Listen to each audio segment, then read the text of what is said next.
Tentunya mungkin ada di antara kita yang mengatakan sungguh sangat berat dan sungguh sangat besar pengorbanan yang dilakukan oleh para ulama. Apakah kita di zaman sekarang bisa melakukan yang demikian? Maka kita katakan sebagaimana ucapan Nabi SAW, saddidu wa qaribu.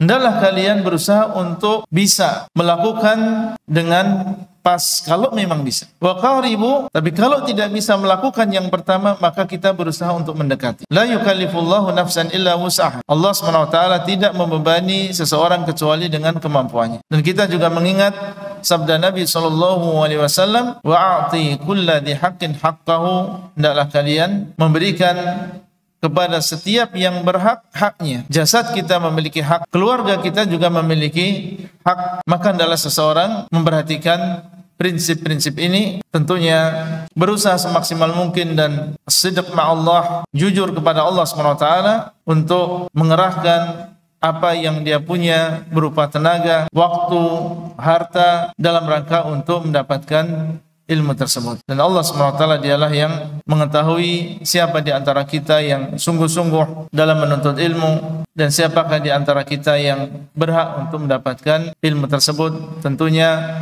selain kesungguhan dan juga ijtihad, keikhlasan di dalam menuntut ilmu, ini juga perkara yang sangat penting dan mempengaruhi seseorang untuk mendapatkan ilmu yang mulia tersebut.